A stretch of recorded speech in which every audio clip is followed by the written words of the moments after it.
Hi, everyone. Welcome to the weekly meetings on the cerebellum. Today, as our guest, we have Anders Rasmussen, who is a senior lecturer at Lund University in Sweden. He trained in neurophysiology and psychology. He earned his PhD in neurophysiology from Lund University, then did a postdoctoral fellowship with Chris de Zeeuw at Erasmus MC in the Netherlands, Rotterdam. His research focuses on cerebellar function and motor learning, with a particular interest in how climbing fibers and neural circuits contribute to motor control. Thank you so much, Anders. Thank you for that introduction, Reza, and also thanks again for inviting me here. And as I said before, I think this is it's great that you're doing this, and I try to catch up when I don't have time to watch the video. So thank you again for that.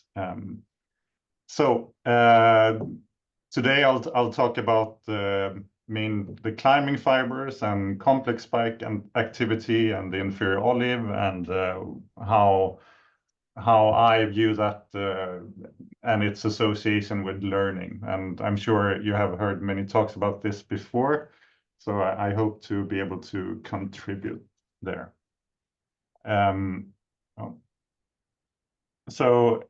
In this talk, I have split this into two parts. So in the first one, I'll talk a little bit about complex spike firing during eyeblink conditioning, and also can we relate this to sort of well-known learning phenomena that have been investigated more in the psychological literature. And then in the second part, I'll go into a bit more about the exact shape of the climbing fiber responses, and we had some hypotheses that we tried to test that we published about this year. So first, I thought I would just give a little bit of background. So Lund actually have a very long tradition of cerebellar research stretching back to the 1950s and 60s when we had a professor called Olav Oskarsson. You see him here to the left, together with John Eccles, who was here for a while. Oh, sorry. And then, so he supervised, among others, my own supervisor, who was German Heslow. He's now retired, and also Henrik Jonchell, who you may have encountered his name. And then sort of my generation of colleagues are here. So Fredrik Bengtsson, he has also published on the inferior olive quite a lot. Dan Anders Ehrenhed and Fredrik Johansson, and then myself. And today the ones here to the right, that's sort of my current team.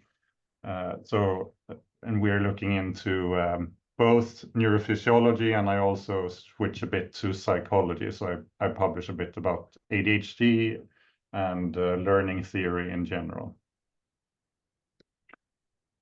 So before I came to this lab, a lot had already been investigated here, and my supervisor often talked about that when he came to the lab, it was sort of, in his mind, quite boring work, but also important, where they looked electrophysiology in cats and tried to map sort of which parts of the cerebellum receives input from which parts of the body. So they would stimulate different parts of the body and see where they get field potentials on the cerebellum. And one of the areas that they looked at was the eye regions in the cerebellum. So they identified these three different areas, and it's still sort of a mystery why we have several ones. So that was one of the difficult questions I got at my PhD defense. But maybe they control different parts of the blinking, or maybe it's sort of the muscles that are not directly involved in the blinking. But this work was very important for the later work, because then we really knew which cells are the ones that control the eye blink. So when we do experiments in the ferrets, we always try to electrophysiologically find the area that controls the eyeblink region. So you could do this anatomically, but it's we know from experience that in our setup it varies slightly between animals. So we always find the area first. So moving to how our setup looks like today. So a lot of the historical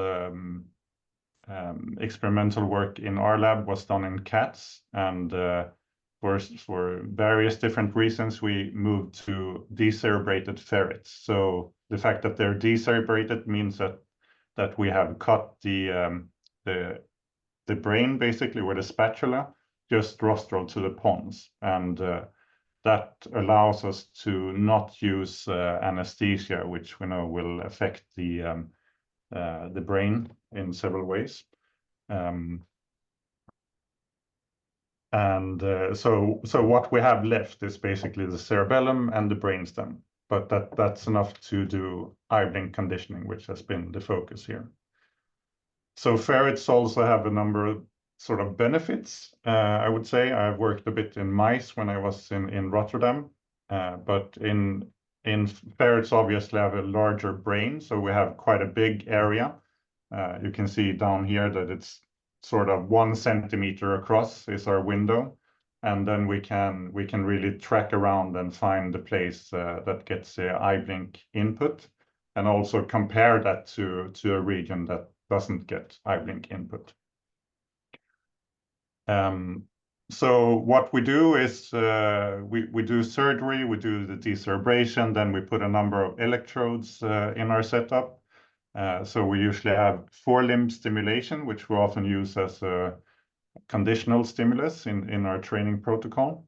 We usually have climbing fiber stimulation, so we put stimulation electrodes into the climbing fiber tract. Sometimes we put it into the inferior olive. We have also traditionally often had electrodes in the mossy fibers, which we can, so then we can use either forelimb stimulation or direct mossy fiber stimulation as our CS. And then we also, and I'll talk about that here as well, sometimes we put electrodes into the nucleo-olivary pathway to see what happens when we stimulate that. So we do all of this in vivo, and then we do the surgery, we put the electrodes in, and then it's an acute experiment. So that means that we do everything in one go. So we often, to give you a picture, we maybe do surgery for 4 hours or something, because it's a quite extensive surgery. And then after that, we run our training protocol, we record cells, and you see here that it's a neuropixels. I'm sure you're familiar with those, that we have started to use them for a couple of years ago. But we do all of the recordings in one day and usually finish quite late at night. So my longest experiment, then I went home 10 the next day, which that's a good sign, because then you got lots of data, but you're also quite tired after a long day. So, and we do, I was inspired by you, Reza, showing good cell recordings at the Gordon, and I'm still very fond of the sound that this is a Purkinje cell, but I always keep the sound on in the lab. So moving into complex spike. So complex spike activity affects behavior. Here is one, so we often actually don't record behavior. We often focus on just the cellular activity, and to get good stability of the recordings, we often apply curare or something similar, a muscle relaxant, so that the ferret moves as little as possible. But we have also recorded behavior. And here's an old paper from our lab where we sort of just stimulated the climbing fibers at different frequencies and looked at what that would do to the behavior and conditioned responses, among other things. And as you see, and it's not a surprising finding, is that if you stimulate at a high frequency, you will shut down the firing in the Purkinje cells, and that also shut down the eyeblink responses. And this happens at about around 3 Hertz. Moving back a bit, so in my PhD work, when I became a PhD student, my supervisor, the first thing I sort of got to do was, here's lots of recordings, so can you just separate the simple spikes and complex spikes? And so I started doing that, and I don't know how many hours I have spent separating these two types of spikes, but it's probably months. Because sometimes you have a great recording and it's simple, but sometimes the recording is not so great, and then you can spend a long time. And back then, I would actually review every single complex spike. I don't do that anymore, but back then I did that. And so I looked at what happens to the complex spike firing in the CS period during eyeblink conditioning. And what we see with the simple spikes is that, so here you have a raster plot with trial number on the y-axis. And what we see is that after about 300 trials, the Purkinje cells begin to display these pause responses. So what happens to the complex spikes? They seem to do approximately the same thing. So we have an increase in complex spike firing at the beginning of the CS, which is probably, I mean, sometimes you do elicit some olivary activity especially if the forelimb stimulation intensity is quite high. But you see here that you get a significant pause in the complex spike activity in the late part of the CS.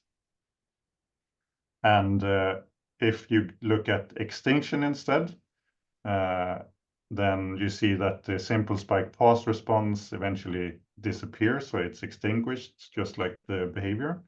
And the same, it's not as clear here with the complex spikes, but there is an increase in complex spike firing as well. And we also see sort of a decent correlation between if we just correlate the activity of simple spikes and the activity of complex spikes. So we see a nice correlation there. Anders, may I ask a question? Yeah, of course. In this experiment, what was the unconditioned stimulus? Mostly climbing fiber stimulation, but it actually varies a bit. So we used in a few experiments it was periorbital stimulation, but most of the time it was direct climbing fiber stimulation. So in part B, that is showing that column there is climbing fiber stimulation. Yeah, it's mostly. So this is many cells laid on top of each other. So the reason that you have a lot here is that it's direct climbing fiber stimulation. But I mean, it's also sometimes periorbital stimulation, and that will also give you complex spikes, mostly. So down here you see in the extinction part, you don't have that because there's no US.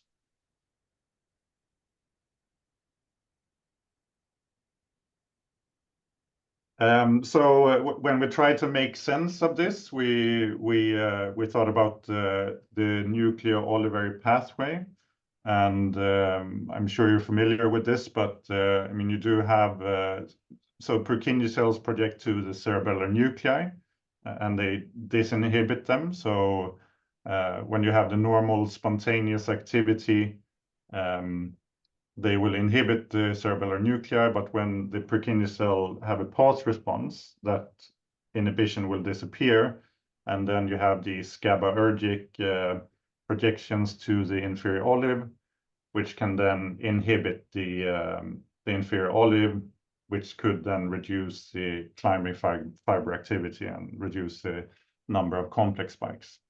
Now we also, I mean, they showed GAU in Rotterdam showed that there's also glutamatergic projections here, but it seems to be sort of zone dependent, where you have the excitatory and where you have the inhibitory projections. And so, I mean, this also builds on old experiments from our lab. So all the way back in 1986, my former supervisor, he would try to stimulate the nucleo-olivary pathway and see what happens to the field potential elicited by periorbital stimulation. And if you stimulate the nucleo-olivary pathway just before you stimulate the eye, then you'll see a significant decrease in the amplitude of the field potential elicited by the periorbital stimulation. So it sort of made sense that you could also get a reduction in the complex spike activity if you have a strong pause response in the Purkinje cells. So, and what are the implications for learning then? Here's my AI-generated picture, but we sort of reasoned that maybe this is kind of like all the students, which would be the Purkinje cells in this case, telling the teacher, the inferior olive, that, okay, now we got this, we learned that there's an association between the CS and the US, so we'll shut you up now, you don't have to tell us anymore.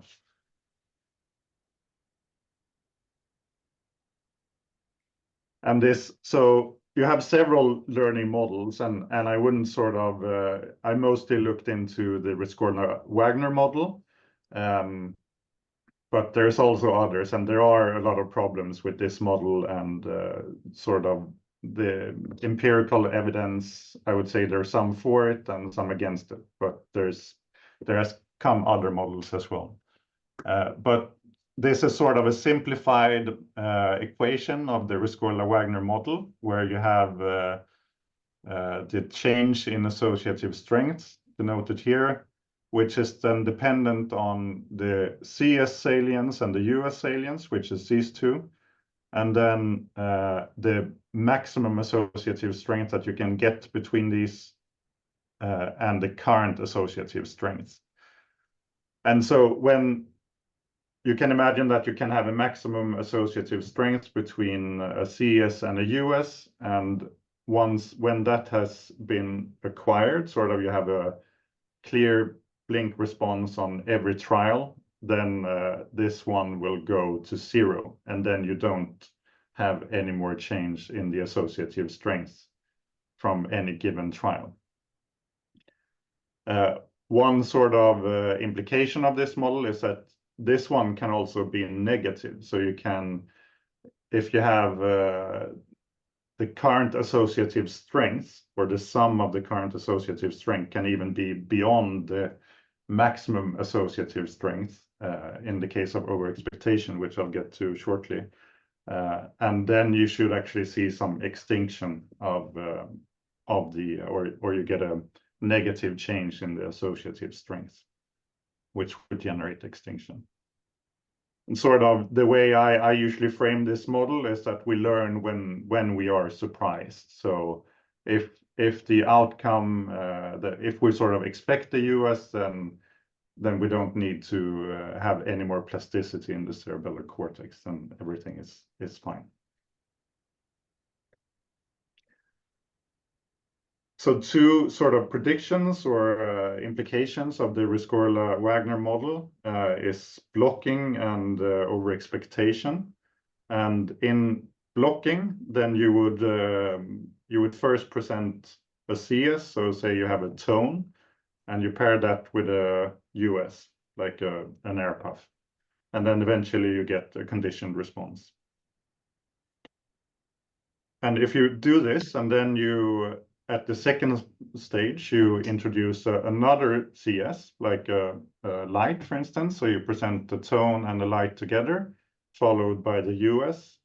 Then you also get a CR because the first CS, the tone, will elicit the CR on its own. But if you then test later on, then the first CS, the tone will still elicit a CR, but you won't get any learning to the second one.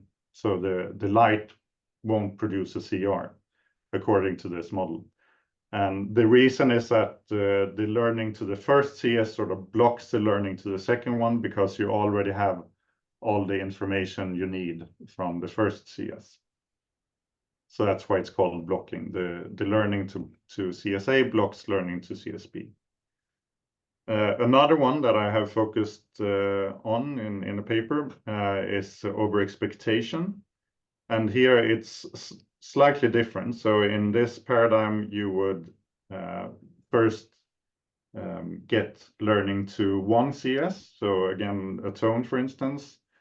And then after that, you get learning to a second CS, but you don't present these two together, which is crucial here. And then in the end, both CSA and CSB produces a CR. And what then happens if you present CSA and CSB together? So here you actually get what I talked about in the former slide, where you get an over-expectation and hence the name. So when you present both of these together, which both predicts the occurrence of the US, then you assume that the subject or the cell in this case would over-expect the US. So it expects an even stronger US, you could imagine. And then you should actually see a negative sort of change in associative strength if you do this multiple times. So if you do step 3 here a number of times, then after a while you'll see you won't see complete extinction, but you should see a weaker CR to both CSA and CSB. And we tried to test this a while ago.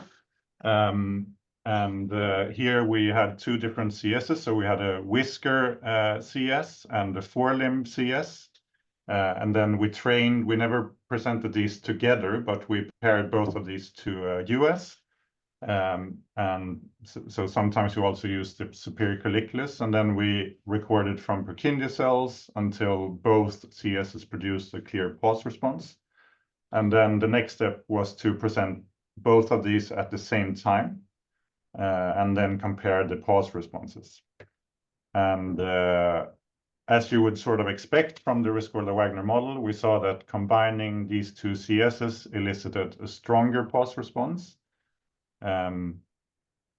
So we were not able to follow it for long enough to see any sort of extinction, but this finding still suggests that 2 CSs together produce a stronger pause response, and that the cell sort of over-expected the US. We also saw a nice correlation between the duration of the pause responses and the probability that periorbital US would elicit a complex spike. So it seemed that it even inhibited the complex spike that was triggered by the periorbital stimulation.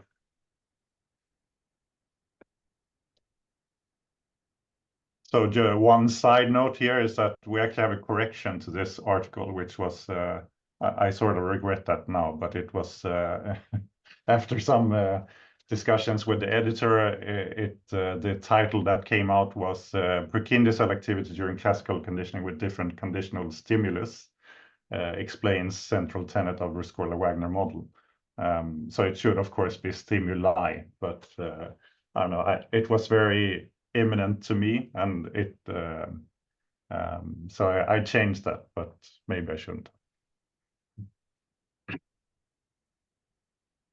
So some sort of partial conclusions on complex by firing. So Purkinje cell pauses can suppress the inferior olive and complex spike activity. And the cellular recordings seem to be consistent with learning models in which input that is not surprising is inhibited, such as the Rescorla-Wagner, but also others. And now I'm going to go to the second part of the talk. So talk a little bit about the shape of the complex spike or the climbing fiber responses in the Purkinje cells that we have looked at more recently. So going back a bit, I mean, here we again go back to simple spikes where during eyeblink conditioning, we get a pause response. And this work was published sort of before I came to the lab as well in 2007. The backstory to this is that this experiment actually did not work for many years. So they tried to pair forelimb stimulation and climbing fiber stimulation, but for several years they used, and which is probably what you would do, not having read so much, but just a single pulse to the climbing fibers. So they would pair forelimb stimulation and a single pulse to the climbing fibers, and they didn't get learning. But then eventually they read up on a bit of literature, and I'll get to that shortly. And they switched to a US that consisted of 2 × 5 climbing fiber stimulation pulses. And then it suddenly worked consistently, sort of in every experiment. And if you go back, and you can even go back to very old literature here, like 1966 and so on, you'll see that the olive tends to fire in bursts of 1 to 6 spikes, and I think this has been replicated by many different labs now. That you have a number of EPSPs if you record climbing fiber responses in Purkinje cells. You can also record in the neurons in the inferior olive, and you'll see that you have multiple spikes at a quite high frequency, so up to 500 hertz approximately in the climbing fibers, just from one peripheral stimulation.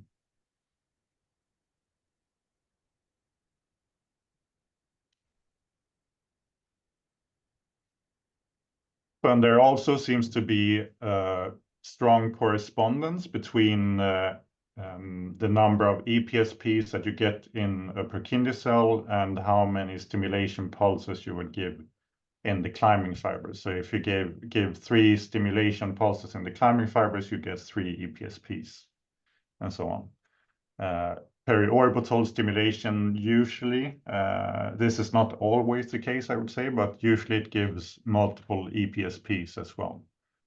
And so we started to reason that maybe the number of EPSPs or the number of pulses in the climbing fibers carries sort of important information that sometimes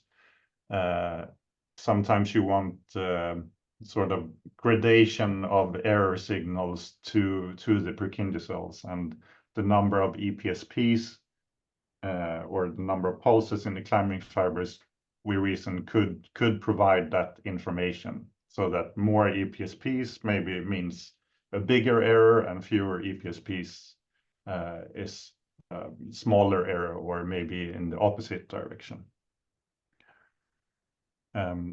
So in this setup, we would try to stimulate the climbing fibers directly, or stimulate the periorbital region, and then also see what happens when stimulating the nucleo-olivary pathway, and can that sort of influence the number of EPSPs that you have. And in one experiment that we did, that was sort of we were trying to find out why it hadn't worked when we used a single pulse. So in this experiment, we did training protocol in which we paired forelimb stimulation with climbing fiber stimulation, consisting of 2 × 5 pulses. And we did that until we had a nice pulse response in the Purkinje cells.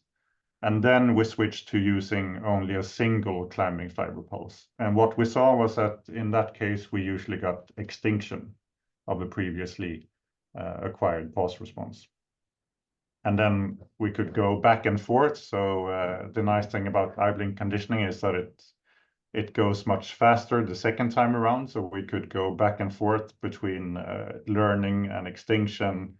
And we in a few experiments where we got to keep tracking the same cell for a very long time, we could do multiple rounds and actually try different number of pulses. And so we sort of, this was only a few experiments, but it seemed like the equilibrium sort of was around 3 pulses. So we got learning when we went to 3 pulses, but 2 pulses. So you see this part here, we don't get any pulse response with 2 pulses, but switching to 3 pulses, we get a pulse response that then disappears with 1 pulse again. So this was sort of consistent with the idea that that a single pulse to the climbing fibers don't cause learning, but rather extinction. Can I ask a question? Yeah.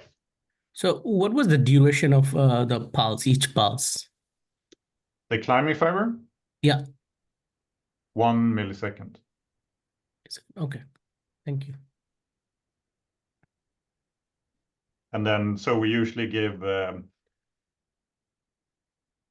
5 pulses at 500 hertz, and then a 10 millisecond pause, and then another 5 pulses. That's sort of our traditional learning paradigm before this. So now we usually just give one burst of at 500 hertz, and that's I would say works just as well. Yeah. So what was the inter ISI between those bursts? 10 milliseconds. 10 milliseconds. Okay. Or that's the pause between. So it's but within the burst. So pause is 10 milliseconds, but you have 1 millisecond each pulse, and then you have 5 pulses, isn't it? So what is the gap between 1 millisecond pulses? So the gap between the 2 bursts is 10 milliseconds. Yeah. Okay. So, I mean, so here we concluded that the number of pulses delivered to the climbing fibers determines the direction of learning, whether you get extinction or acquisition. And so then we reasoned further, and we thought that, okay, so maybe then what happens as we learn something is that the Purkinje cell pause responses that are acquired can suppress the olive and reduce the number of EPSPs that are triggered when you use a periorbital stimulus. And then you reach this equilibrium, or maybe you even go below that, and that this can sort of signify the size of the error.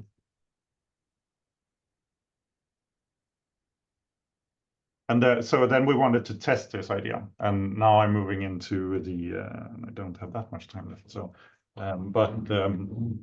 yeah. So this is what we looked at more recently, and here we recorded so climbing fiber EPSPs in Purkinje cells using sharp electrodes.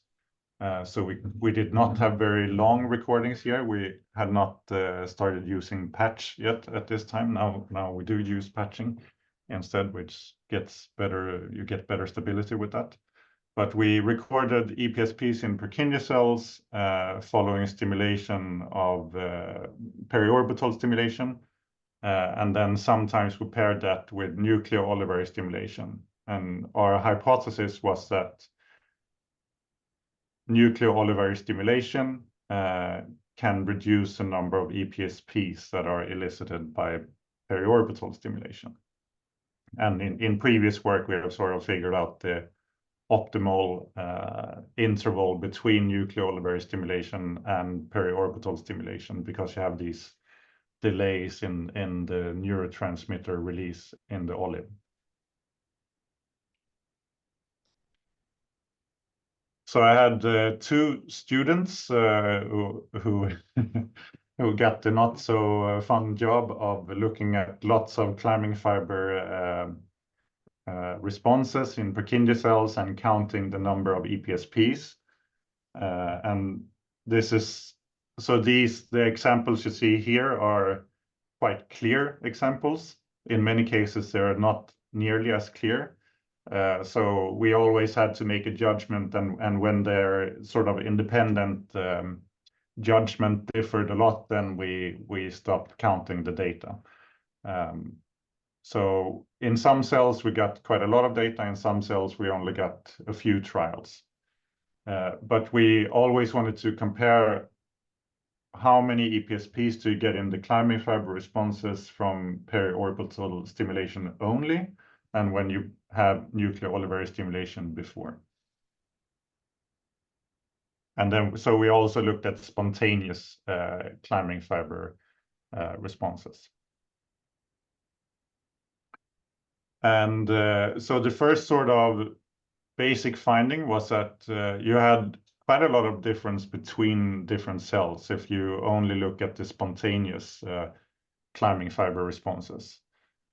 So you have some cells that tend to fire at, they tend to have one EPSP only. And then, I mean, it varies a little bit, but then you also have cells that are more towards 5 or 6. And so I listened to Erik de Schutter last week, and I think, I mean, one factor here that's important is probably where exactly in the Purkinje cell dendrite you put the pipette. And there's also other factors such as subthreshold oscillations in the olive that can matter for this. But one thing that was surprising to us, or contrary to our prediction, was that we did not see, so in individual cells, we did not see a difference in the number of EPSPs between spontaneous ones and climbing fiber responses that were elicited by periorbital stimulation. That was one I mean, we expected that periorbital stimulation would constitute like a significant error signal in a way that spontaneous ones would not. So we did expect a large one, but that was not the case according to the data.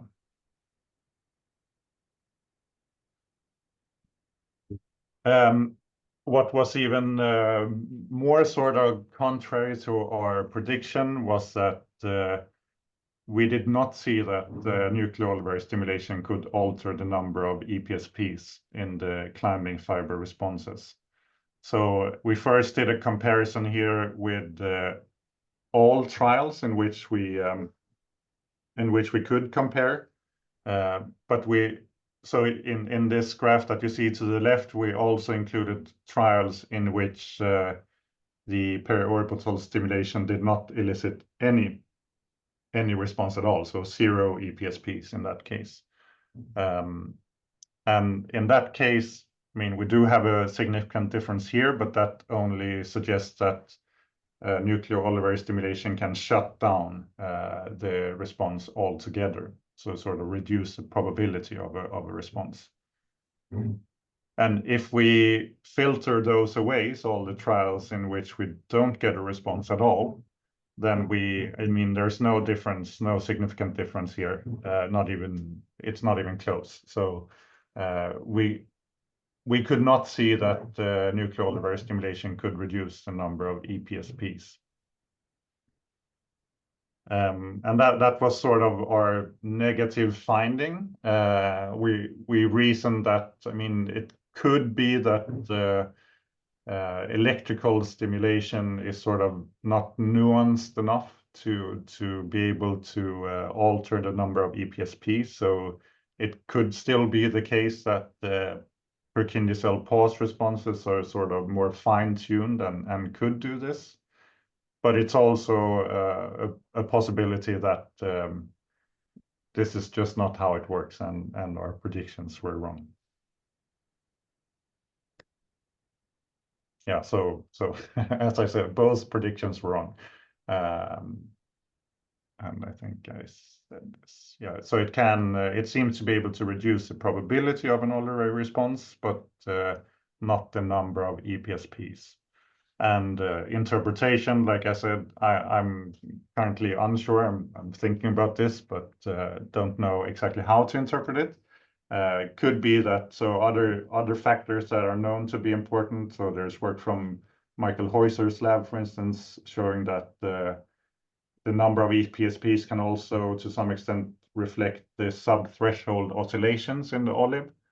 and also the exact recording site and what has happened to the cell could also potentially affect the number of EPSPs.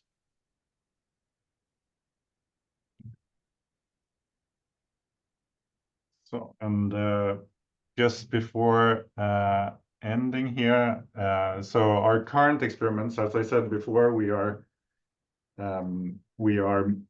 have started using neuropixels, and the fact that we have a relatively large brain in the ferret means that we can actually put neuropixels in and get recordings from a lot of cells, and at the same time also use patch pipettes. So we can patch at the same time as we record from a large network. Now right now we're in this trench that I think many labs are in, of trying to analyze all the neuropixels data in a nice way, and knowing from what cell we're actually recording from. So many other labs are trying to figure this out as well. We're looking at firing patterns and so on to try to distinguish between Golgi cells and Purkinje cells and cells in the cerebellar nuclei and so on. But that's ongoing work, which will probably take at least half a year before we publish anything on this. And that's sort of the end of my talk. So here's my current team of PhDs right now. I don't have a postdoc right now. Maybe I'll get a grant soon and be able to hire one. And here are my funders as well. And if you want to talk more about this, I mean, I hope you'll get in touch, and you can find my email down here as well. Thank you so much for that really thorough presentation. So let's open it up and let's see if we have some questions for Anders. Just go ahead and raise your hand.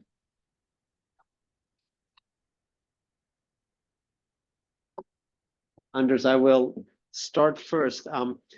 The first part of the talk very clearly showed that the number of spikelets, number of EPSPs does matter. As you showed, a single spike doesn't produce learning. You need more to produce learning. Is there, do you, in your recordings, do you see the presence of those spikelets during the process of learning? And because you've mentioned that it depends on where you're recording from, where do you put the electrode, the pipette with respect to the dendritic tree? So, I mean, in the one where we altered the number of spikes delivered to the climbing fibers, we usually only recorded extracellularly. So then we didn't see, I mean, we couldn't sort of look at how many EPSPs were elicited. So that data is from a subset of experiments in which we had both. And there we usually saw a correspondence between the number of EPSPs and the number of spikes in the climbing fiber. So it's, I still think that's the case. And I think data from other labs corroborate that. But yeah. Yeah, wonderful. Solomon, you have a question. Yeah, thanks, Andres. At the beginning, you showed that when you overstimulate, you get high rate of complex spikes. You fully pause the simple spikes, but at the same time, it seemed that there was no response. In other words, there was no eye closure.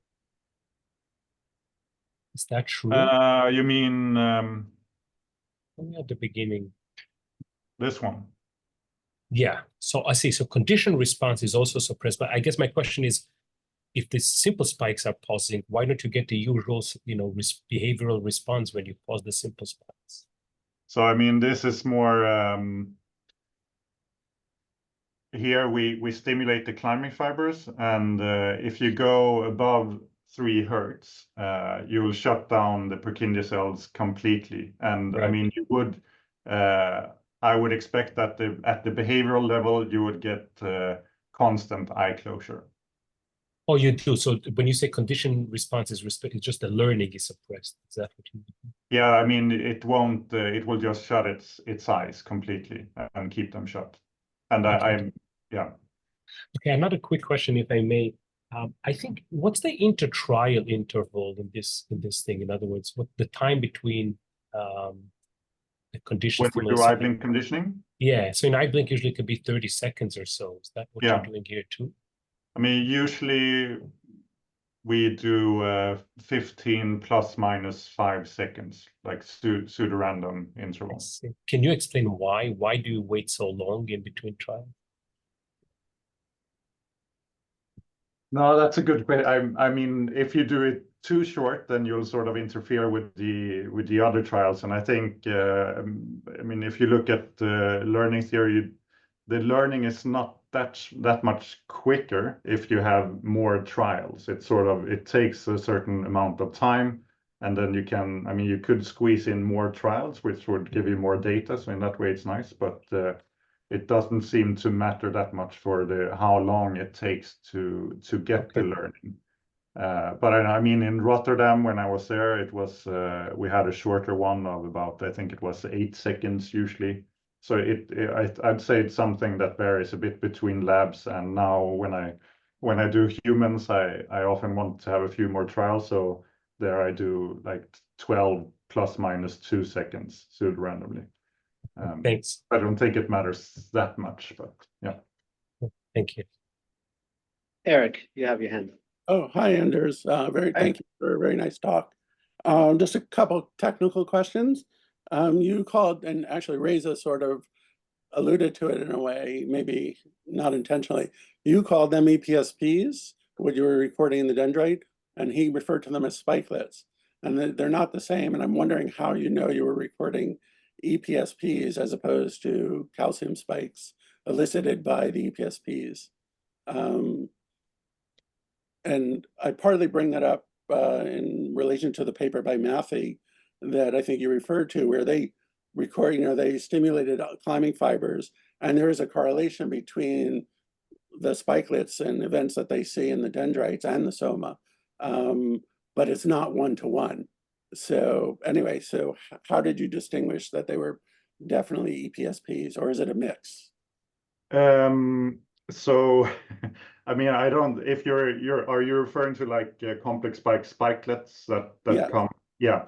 So, I mean, we don't see the way we think about it is that if we don't see any firing, then we sort of assume that we are in the dendrite territory, and then it's EPSPs. And here, so in the recordings here, we generally don't. And as when we start seeing a lot of spikes, like simple spikes and complex spikes, then that usually means we're outside the cell again. So that's yeah, that would be my answer. And it's not, I'd say it's not 100% bulletproof, but pretty close. Okay. And yeah, I mean, I completely agree. So I wouldn't. I've also tried to look at, or I started looking at sort of what happens to the shape of the complex spike and how many spikelets and so on. But then when reading about that, I realized that the correlation there is very weak, actually. That you don't have a strong correlation between the number of EPSPs and how many spikelets. So I agree. So, I mean, I think that's true in the dendrite, in the soma, and I'm curious if you tried somatic recordings. There is a pretty good correlation. Again, it's not one-to-one, but there is definitely a positive correlation, at least in Matthey's work in that paper. But anyways, just one other quick follow-up, or actually a different question. I may have missed it. What was, when you talked about the CN stimulation, CN to IO pathway, not affecting the spikelet or the EPSP numbers?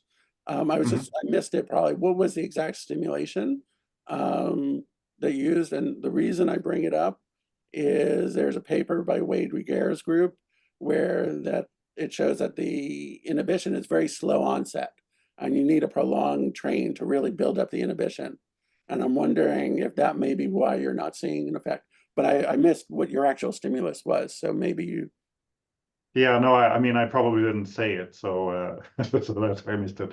But I mean, here is a stimulation protocol that we used, and this is so this is based on old work in our lab as well. And I mean, it's completely correct what you're saying, that there is, if you stimulate the nucleo-olivary pathway, then the release of GABA has a very long delay, actually. I mean, compared to any other pathway in the brain, almost, I would say. So it's in the ferrets we've seen before that you get the maximum inhibition of the periorbital field potential if you stimulate, I think it's 40 milliseconds before you stimulate the eye. So that's the one we used, and we used a train of 5 stimuli that have this, yeah, so you can see the difference here. But it's 35 milliseconds before we start the stimulation. Okay. I mean, so do you think that there wasn't, maybe you need a longer train, right? The nuclear cells are firing very fast, and I forget, I don't remember Wade's paper well enough, but I think he stimulated for maybe on the order of 100 milliseconds, but again, I could be wrong. Yeah. And needed, No. and I don't know if you looked, if you haven't tried other trains, longer trains or anything like that. So I mean, one thing, we use sharp electrodes. Our recordings were not that long, so we didn't have that much time to try around different stimulation protocols.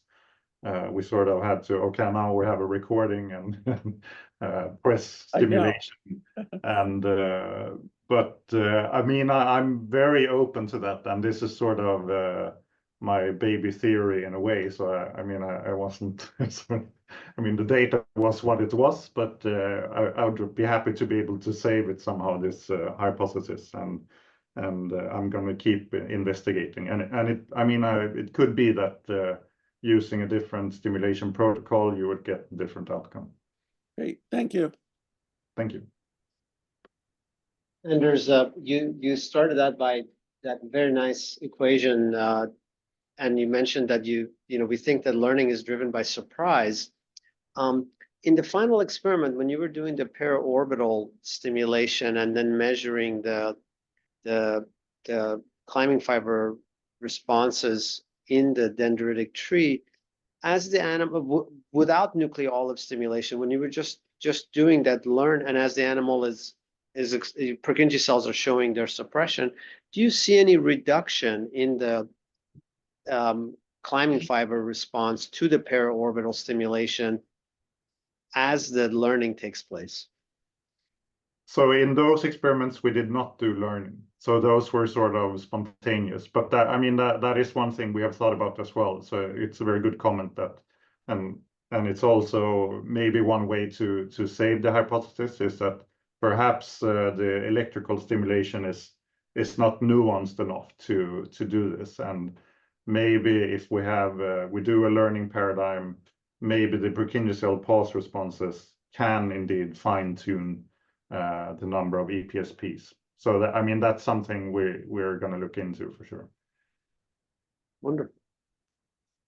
Any questions remaining for Anders? Wonderful. Well, thank you so much for taking the time today. Thank you, Reza, for inviting me again. Have a good day, everyone.